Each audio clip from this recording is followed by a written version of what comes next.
Olá, amigos do canal de podcast O Marqueteiro. Seja muito bem-vindo, seja muito bem-vinda. O nosso tema de hoje é os erros ocultos do marketing internacional no Brasil. Para tratar esse assunto, o nosso convidado é Alexander Vieira, que é especialista em localização, o geomarketing, comportamento do consumidor brasileiro, e ele vem ajudando as empresas internacionais a crescer aqui no Brasil, por meio de uma adaptação cultural, comunicação e estratégia com o mercado. Ele une experiência prática e pesquisa acadêmica para explicar como os brasileiros realmente compram, confiam e se conectam com a marca. Alexander, muito obrigado pela sua presença em nosso canal de podcast O Marqueteiro. Muito obrigado pelo convite, é um prazer estar aqui. Alexander, nós estávamos conversando antes de iniciarmos essa entrevista e nós estávamos falando que o segredo do marketing internacional é esse mesmo, né? As empresas que querem chegar aqui no Brasil precisam conhecer aspectos legais, precisam conhecer aspectos políticos, aspectos tecnológicos do país, aspectos comportamentais, principalmente do comportamento do consumidor, que é a sua especialidade, precisa compreender quem são os concorrentes, enfim, precisam compreender o macro e o microambiente. Esse é o segredo de sucesso. Muitas empresas, ao chegar aqui no Brasil, acabam tendo dificuldade, poderíamos citar algumas delas, por conta de não ter um conhecimento específico sobre um desses itens, né?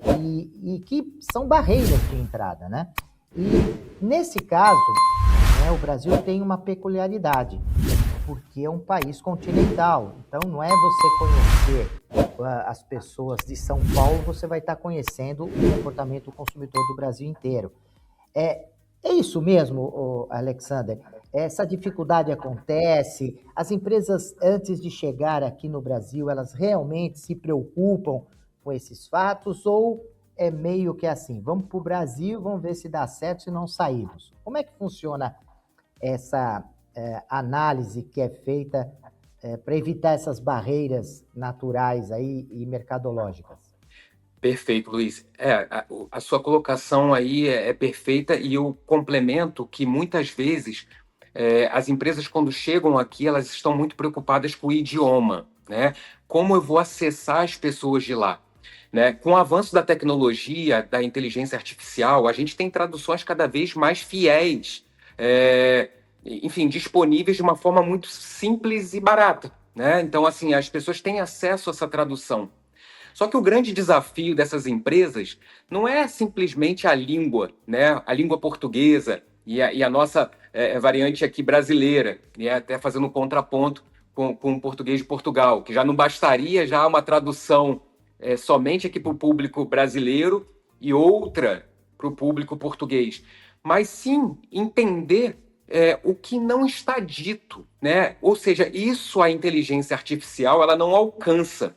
Muitas vezes é interpretar e entender o consumidor, né? Não é uma simples tradução que você, por mais perfeita que hoje a inteligência artificial consiga entregar, se você não entende esse consumidor lá na outra ponta, não consegue interpretar, né? Até muito recentemente, Luiz, eu fiz um post no LinkedIn mencionando que o talvez significa não, muitas das vezes, né?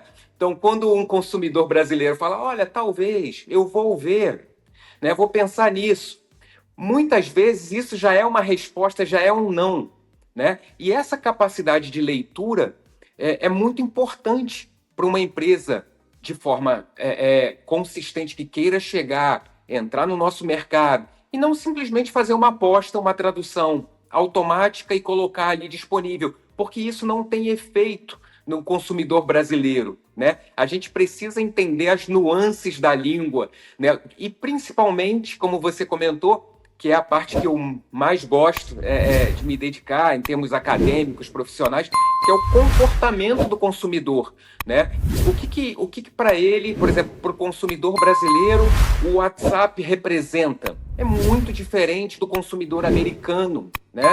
Então, assim, essas nuances são muito importantes para alguém para quebrar essas barreiras numa entrada no mercado que é fantástico, como você falou, continental. A gente tem aí um país continental, do Pará até o Rio Grande do Sul, com diferenças enormes. Ou seja, é um baita desafio para nós aqui mesmo, no Brasil. Imagine uma empresa de fora chegando aqui. Então, essa questão do comportamento do consumidor, ela tem que estar muito alinhada com a questão da língua. Não é somente tradução à língua, né? Porque essas ferramentas hoje em dia, em alguns sites, eles traduzem para 140 línguas automaticamente. Mas eu estou realmente alcançando esse público?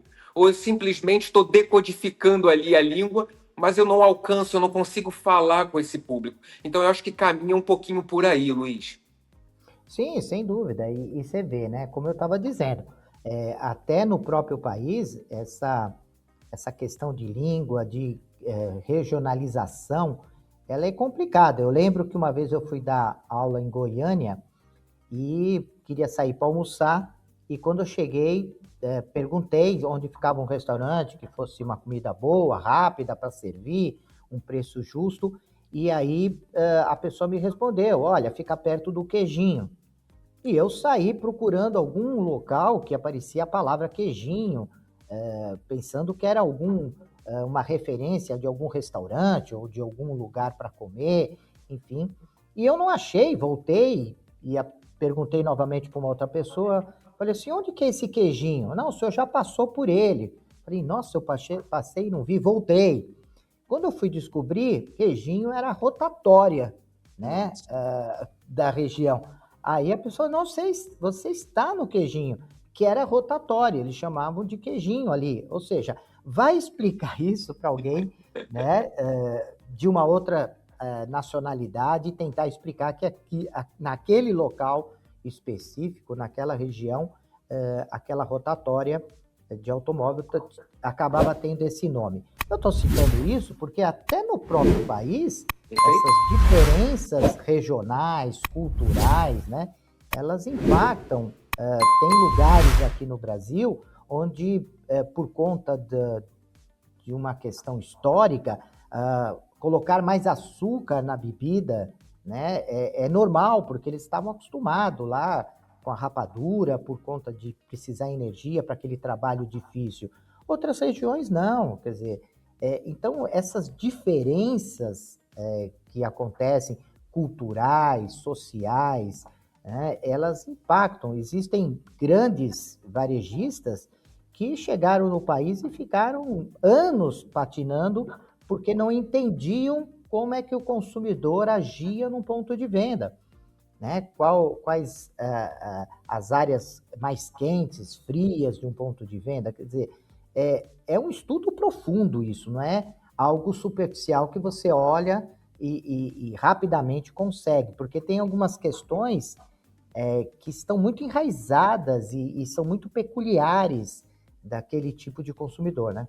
Perfeito, perfeito, Luiz. E a gente tem perfis, por exemplo, o LinkedIn tem sido uma ótima ferramenta para eu também entender outros públicos, né? Porque eu me debruço no público brasileiro, que é onde eu respiro aqui e vivo realmente o dia a dia. Mas é engraçado porque, como eu tenho feito esse conteúdo em língua inglesa, eu queria muito alcançar o público fora do Brasil, para que eles entendessem um pouquinho da nossa cultura. E eu me divirto nos comentários, porque muitos compartilham da experiência. Assim, Alexander, eu tive aí, realmente foi aí, até eu aprender isso.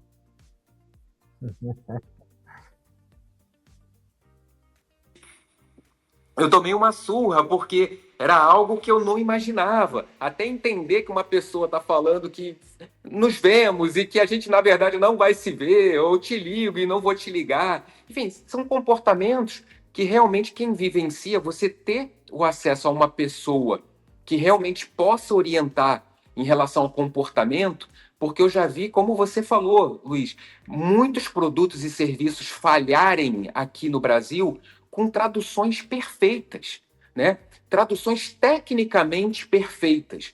Mas essa tradução tecnicamente perfeita não quer dizer que ela não pareça estranha para o nosso consumidor. né? Então, ele não absorve aquilo ali como algo confiável, né? E o nosso consumidor, ele passa muito pela confiança. É um ponto que eu exploro bastante no meu conteúdo também, que o consumidor brasileiro, ele está sempre tateando para entender: isso aqui eu vou ser cobrado depois? Deixa eu ver essas avaliações aqui, porque ele quer reduzir risco de desapontamento, de arrependimento, né? Quando você vê os depoimentos dos consumidores americanos, eles estão muito ligados na parte técnica. Esse produto é bom? Ele funciona? O brasileiro ele está muito reduzindo o risco, né? Então ele quer entender se ele pode devolver aquilo ali em 7 dias, se ele pode ter o reembolso dele, né? Se é confiável, se alguém responde rápido. E o mais engraçado disso é que quando a pessoa não responde rápido no WhatsApp, por exemplo, gera uma desconfiança muito por parte do consumidor brasileiro, né? E isso não quer dizer muita coisa para muitas empresas internacionais, eles estão acostumados a responder em 24 horas uma mensagem, mas se alguém manda, né? Eu observo muito isso no comportamento, até no dia a dia das pessoas. Se você manda uma mensagem para alguém no WhatsApp e você não tem uma resposta imediata, 10, 15 minutos, dá um sentimento de que são horas que você não respondeu. Às vezes eu falo assim, poxa, foram só 15 minutos, só foram só 10 minutos. Mas isso é muito pela parte nossa de ter ali, de reduzir essa ansiedade, esse risco de um arrependimento de uma compra, por exemplo, né? E parece que essas mensagens, esse meio digital, tem coisas que, ao invés de colaborar, até pioram. Por exemplo, os emojis, né? Que muita gente acha que tudo bem, o joinha, né? O sinal aqui no Brasil pode ser o mesmo sinal usado em todo lugar do mundo, né? Mesmo porque não é assim, porque esse sinal aqui de ok, mas tem em certos países que isso é um palavrão, né? Perfeito. Por conta da questão. Então tem que se tomar cuidado, porque você hoje usa lá o emoji dentro daquilo que você entende que significa, mas não necessariamente estas informações, né, esses emojis, têm o mesmo tipo de decodificação em todos os países. Então não Perfeito, resolve, continua perfeito, com problema, né?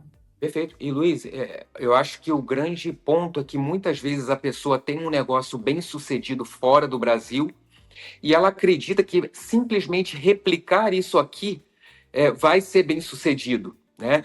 E isso não é verdade. A gente sabe, não que o Brasil seja um mercado difícil, mas você precisa entender esses códigos, né? O que de repente para o americano esse WhatsApp seja um suporte, para o brasileiro que é muito relacional, ele funciona como uma relação de proximidade. Deixa eu ver se eu precisar, eu vou ter um atendimento rápido. Se acontecer alguma coisa, eu vou ter um atendimento rápido. Então, o que eu costumo dizer é que essas empresas estrangeiras, quando vêm para cá, ele precisa ter essa noção do comportamento do consumidor para reduzir essa fricção, né? Foi o que você falou. Não basta uma tradução ali tecnicamente perfeita, mas se você não conversa com esse consumidor, né? Se até o próprio site, falando um pouquinho do digital, ele passe confiança. Quando você tem um checkout, por exemplo, é muito comum eu ver isso sobre o pagamento, né? Quando você tem algo familiar no pagamento, sobre cartão de crédito, Pix, e aquilo ali te traz uma segurança a fechar um negócio. Quando você olha uma empresa que às vezes chega com checkout lá da origem dela, seja na Alemanha, nos Estados Unidos, e ela traz isso simplesmente traduzido com os formatos de pagamento digitais dos Estados Unidos, como o PayPal e outros. Aquilo ali, para muita gente aqui, gera uma desconfiança, um pé atrás se eu devo comprar isso ou não. Né? O que para eles não seria um problema, né? Então, essa parte comportamental, eu acho que isso aí é a parte bonita para a gente, né? Que a gente acredita que a IA, a inteligência artificial aí tão falada, não alcança, que é entender as pessoas, entender às vezes o que não é dito, né? A gente precisa fazer essas leituras no mercado, né, Luiz? Alexander, um ponto que é complicado nesse processo, porque O nosso, talvez, maior sistema de levantamento de informações que nós temos no Brasil, que é péssimo, nós não temos quase dados de nada, mas o IBGE, com o censo, é o maior, talvez, o mais confiável sistema que acontece de tempo em tempo, né? Não é algo dinâmico que às vezes acompanha as mudanças de mercado, e ficamos um tempo sem fazer por conta da pandemia, mas é o mais, vamos dizer, amplo e não leva em conta essas questões, né, que nós estamos colocando, porque diz quantas pessoas tem na casa, tudo bem, se a pessoa está empregada, se não está, enfim, são dados que não levam em conta esse tipo de detalhamento de informações que possa entender melhor o comportamento do consumidor para efeito também de políticas públicas, porque às vezes nós estamos falando aqui de comunicação, nós estamos falando de ações internacionais, mas que não só beneficia empresas comerciais, isso beneficia também o governo dentro das suas políticas públicas, enfim, análise de atratividade para empresas estrangeiras, e nós não temos esse tipo de informação, né? Isso cabe a cada empresa que quer entrar no país fazer isso por conta própria, de uma forma ad hoc, né? Sem dúvida. Muitas empresas elas buscam, né, claro, um suporte ali de um profissional que entenda do comportamento para poder entender, até porque você, às vezes, com uma pequena fricção, né, num check-out, numa comunicação, você derruba uma estratégia gigantesca, né, Luiz? Então você tem, às vezes, uma estratégia gigantesca, investimento.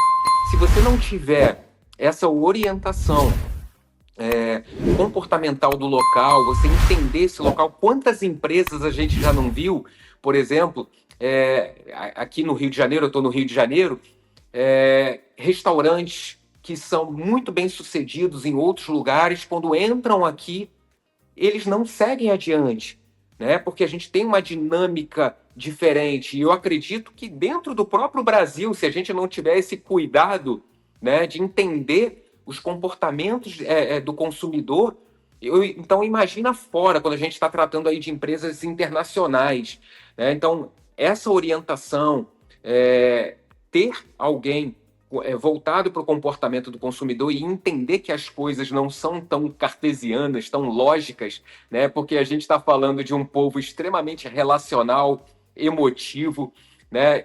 Na minha dissertação, Luiz, de mestrado, eu trabalhei sobre escolha de escola, né? Para entender por que os pais escolhem determinada escola para os seus filhos, né? Quais são as variáveis que você tem para escolher uma escola? Para muita gente, é automático assim, olha, qual é o preço da mensalidade? Um exemplo, né? Se eu tenho uma lógica financeira, se eu perguntar talvez para alguém da área financeira, olha, eu vou avaliar o custo-benefício, o valor dessa mensalidade, né? E quando você começa a entrar em campo e entrevistar os pais e perguntar, e entender, e bater um papo, porque às vezes a pergunta não é simplesmente por que você escolheu essa escola. Você precisa entender todo o contexto antes, né, que levou aquele pai a fazer essa decisão, que é uma decisão, uma das mais importantes, Luiz, na minha opinião, porque é uma decisão de longuíssimo prazo. Muitas vezes uma criança fica 15 anos dentro de uma mesma escola, 12, 15 anos dentro de uma mesma escola. Então, quando alguém toma uma decisão de uma escola, e aí você começa a perceber as variáveis que muita gente não imagina, que é como, por exemplo, não só a questão financeira. Num passado mais recente, teve muito aquela questão do ranqueamento. Essa escola foi que lugar no Enem, um exemplo, né? Então, para muita gente, existia aquela coisa do ranqueamento. E aí, essa escola foi terceiro lugar, aqui na minha cidade ela é primeiro lugar. Isso ajudava muito a tomar a decisão. Tanto é que as propagandas das escolas estimulavam, batiam muito nessa tecla, né? E aí começaram a perceber que muita gente manipulava isso de alguma forma, porque o que acontece? Ela pode ter alguns alunos por um período curto de 6 meses e dizer, olha, meu aluno passou em primeiro lugar em medicina, mas esse aluno só estudou 6 meses nessa escola, um exemplo. Então tinha várias escolas financiando alguns alunos com altíssimo potencial para eles estudarem ali durante 6 meses e eles fariam parte da propaganda deles no ranqueamento. Primeiro lugar na universidade federal, estadual, em medicina. Então você começa a perceber outras variáveis, como por exemplo, aqui estudam filhos de políticos ou de atores. Reparem como a questão relacional ali influencia e muitas vezes não tem nada a ver com a metodologia da escola, né? Mas ele, na cabeça da pessoa, ela entende o seguinte: se essas pessoas colocaram os filhos dela nessa escola, é um porto seguro na cabeça desse pai, essa tomada de decisão. Então, são essas variáveis que muitas vezes quem é muito cartesiano, só está pensando na mensalidade, não consegue enxergar, né? Mas a gente tem N fatores, como a questão de um pai que já estudou naquela escola e que aquilo ali traz uma questão emocional, emotiva para ele muito forte, e que talvez essa escola já não tenha a mesma excelência acadêmica lá de trás, mas para ele ali é um porto seguro colocar o próprio filho. Enfim, então assim, essa questão de entender o comportamento do consumidor na hora da compra é muito interessante, porque você precisa ouvir, e eu digo mais, Luiz, que é fazer as leituras daquilo que não é dito muitas vezes, né? Então, assim, isso é muito interessante também, porque muitas vezes aquilo ali não é dito, olha, eu coloquei meu filho aqui por causa disso, mas você percebe na conversa que aquele fator teve um peso muito forte na decisão dele. Olha, e tem uma coisa que eu estava pensando aqui, Alexander, além desses fatos que nós estamos colocando, da necessidade de estudar, e tem países e empresas que, inclusive, contratam antropólogos para poder entrar naquela cultura, ficar um tempo entendendo essas especificidades, mas tem um outro lado, não sei se você concorda, que tem da própria formação da empresa, né? Às vezes você vê empresa que ela já nasce global. Então ela já nasce pensando, eu sou uma empresa global. Eu não sou uma empresa da Itália que vou ir para outros países. Eu não sou empresa da França que vou para outros países. Eu sou uma empresa global. Ela já nasce com essa mentalidade e faz as adaptações para as questões regionais, procura regionalizar. Estas empresas, aparentemente, elas estão com um passo na frente, porque elas não nascem com uma característica muito determinante local. Né? Elas nascem com uma característica de se tornar globais. Aquelas empresas que, ao contrário, nascem, né, numa determinada região e vai crescendo, vai se desenvolvendo e começa a pensar em ir para outros países, aparentemente elas sofrem um pouco mais de dificuldade nesse processo de adaptação. Você vê dessa maneira também ou não? Vejo sim, Luiz. Nós temos aí empresas globais, são gigantes globais. Mas a gente hoje também tem um fenômeno muito interessante, que é a possibilidade de pequenas e médias também fazerem e terem esse alcance internacional, né? Então, hoje, por exemplo, eu tive a oportunidade de conhecer um empresário que ele tem um canal de YouTube muito bem sucedido nos Emirados Árabes, né? Com 12 milhões de inscritos, e ele falou assim: olha, eu quero chegar no Brasil. Eu acredito que esse meu canal tenha pegada no Brasil. Mas eu sei que o que eu coloco nas minhas legendas, o que eu coloco nos meus vídeos, talvez eu tenha que adaptar ao mercado daí. Então, essa possibilidade hoje de uma pessoa física, né, que tem um canal que é super rentável no país dela, conseguir entrar em outros países, em outros mercados. Então, essas pequenas e médias empresas que usam plataforma, né, como Amazon, Shopify, eles conseguem vender também em outros países se eles conseguem fazer essa leitura e essa entrada, né? Que muitas vezes, claro, a empresa global, como você falou, eles têm um acesso a profissionais qualificados, a toda uma estrutura muito grande que permite que eles cheguem já globais ali, mas o interessante é que democratizou. Então, essa empresa pequena ou média, ela consegue hoje também internacionalizar, né? É claro, de novo, e meu trabalho é muito por aí, é uma interseção entre a língua e o comportamento, é a gente ajustar e alinhar esses dois, né? Sem dúvida. Bom, Alexander, nós estamos chegando ao final. Eu não tenho nenhuma dúvida que vamos precisar marcar outros bate-papos. Dá Prazer. para perceber o quanto de conhecimento. Eu gostaria de conhecer alguns cases de sucesso que você desenvolveu, mas isso vai ter que ser para um próximo encontro, né? Nós já estamos chegando ao final. Eu queria mais uma vez te agradecer profundamente a sua disponibilidade. Eu sei o quanto é difícil no dia a dia separar aí 20 minutinhos para conversar e você foi extremamente gentil, solícito aí nesse meu convite e queria deixar à disposição agora o canal para você fechar o nosso bate-papo, deixando uma mensagem, deixando os seus contatos, enfim. Luiz, parabéns pelo canal. Eu adorei esse bate-papo, muito bom. Quero muito poder voltar e a gente trocar mais conhecimento, né? Quero muito e aprendo muito também com as suas colaborações, com seus comentários.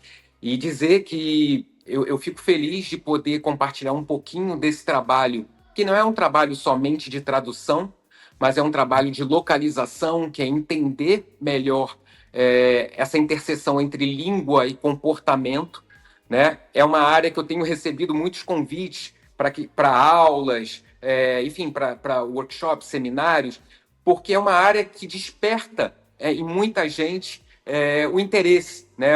No próprio LinkedIn, e aí eu deixo o meu LinkedIn como uma referência, Alexander Vieira. Esse LinkedIn eu tenho compartilhado muito isso e trocado muitos comentários com o público em geral, de vários países. Então é muito enriquecedor. Então eu convido a todos que estão aqui assistindo o podcast que confiram lá o meu perfil, Alexander Vieira, tudo junto, Alexander Vieira, Alexander com X, Alexander Vieira, e lá a gente pode trocar, enfim, compartilhar e aprender cada vez mais um com o outro, né? Muito obrigado, Luiz. Imagina, eu que agradeço, aprendi bastante. Eu falo que eu sou feliz porque eu sou o primeiro a assistir às entrevistas, né? Porque realizo e sou o primeiro a ter contato. E eu fico aqui querendo mais, e o tempo é limitado, e a gente percebe o quanto esse tema é interessante, o quanto a gente poderia explorar mais. Aliás, eu sempre comento que a entrevista não é para ser uma aula, mas você acabou de nos presentear aí com uma aula fantástica sobre esse assunto, né? Eu saio daqui refletindo, pensando uma série de questões, né, que você colocou. Já fica o convite para o próximo bate-papo, vamos marcar um pouco mais lá para frente, talvez você trazendo um caso Perfeito?